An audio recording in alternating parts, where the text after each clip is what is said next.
Pour animer un personnage, on a besoin de la cinématique inverse. Et alors, pour faire la cinématique inverse, on va lier les éléments du personnage avec des liens de parenté. C'est-à-dire que, par exemple, la main est enfant de l'avant-bras, qui elle-même est enfant du bras, qui est enfant du thorax. Et donc, l'exercice sur Photoshop et After Effects que je vais vous montrer est une initiation pour la cinématique inverse qui permet en robotique d'animer un robot, tout simplement, de calculer ça, mais aussi de faire de l'animation. Ça va reproduire finalement ce qui se passe pour le corps humain. Alors pour cela, je dessine un personnage que je scanne sur Photoshop et pour cela, je vais ensuite le mettre en morceaux. Alors, regardez bien sur votre calque, hein, on est sur la position calque qui est ici. N'oubliez pas, calque, vous trouvez ça dans Fenêtre, hein, calque ou F7, le raccourci. Et là, il y a marqué arrière-plan. Alors, si c'est arrière-plan, je ne peux pas travailler parce qu'un arrière-plan n'est pas un calque, bizarrement. Donc, il faut cliquer 2 fois dessus. Et je vais remplacer le nom calque 0 par corps, tout simplement. Voilà. Maintenant que j'ai fait ça, je vais aller chercher l'outil baguette magique. Vous voyez que mon image a été finement détaillée et j'ai fait bien attention à ce que toutes les zones soient bien closes. Car ça va me faire gagner beaucoup de temps en faisant l'outil baguette magique. Je clique, donc j'attrape tous les pixels. Bon, au fond, j'ai un petit pixel vert, je vais l'additionner en faisant majuscule et je prends mon outil rectangle. Et là, maintenant que j'ai attrapé tous ces pixels, je vais pouvoir les retirer. Et vous voyez que j'ai mon fond quadrillé qui signifie que tout cela, c'est vide derrière. C'est un stencil. On remarquera aussi que ma jambe droite n'a pas été finie avec précision. J'ai un trou, donc les pixels ne sont pas venus jusque-là. Bon, j'arrangerai ça tout à l'heure, mais ça peut poser des problèmes. Donc l'idée, c'est d'avoir un personnage qui est bien détaillé ainsi. Et nous allons le séparer en petits morceaux. Maintenant que mon personnage a été scanné et nettoyé, je vais pouvoir prendre l'outil sélection, lasso polygonal. On appuie dans Photoshop, on appuie sur le petit triangle là. On voit qu'on a outil lasso polygonal, outil lasso magnétique. Bon, lasso polygonal, ça permet d'aller assez vite et assez efficacement. Donc, je fais le tour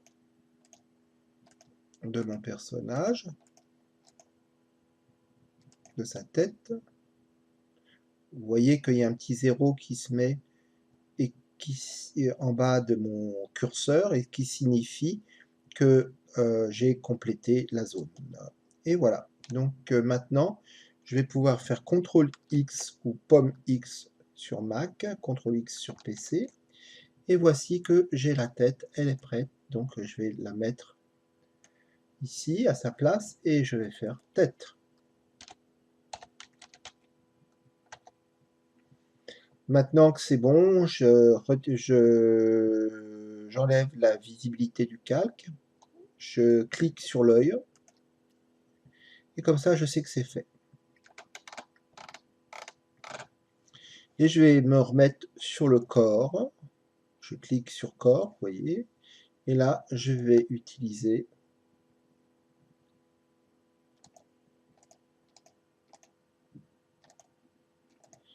mon outil sélection rapide, lasso polygonal, pour attraper le thorax. CTRL X ou Pomme X, voilà, j'ai le thorax. J'appuie sur le raccourci clavier V qui me permet de le déplacer et de le mettre bien en place. Je clique et Ce calque s'appelle thorax. Je ferme la visibilité du calque et je vais continuer à faire le bassin. Je retourne sur mon calque corps et je fais le bassin. Et comme ça, je vais faire tous les organes de mon personnage. CTRL X. Hop, voilà. Je le remets à sa place. Et je nomme bassin. Vous voyez qu'on va assez vite. Et il faut faire toutes les parties du corps. Donc je vais le faire progressivement. Et voilà. Alors maintenant, j'ai un personnage complet. Donc si je retire tout, je vois que j'ai tous les éléments. Oh, il est en pièces détachées. Il arrive. Vous voyez, l'esprit. Chaque calque est indépendant et pour autant, il est à sa place. Et comme ça, bah, j'enregistre mon personnage sous forme de Photoshop, au format Photoshop là, de façon à conserver tous les calques, ce que va reconnaître After Effects. Donc je remplace mon personnage primitif dans mon répertoire. Et voilà, donc c'est prêt pour passer sur After Effects.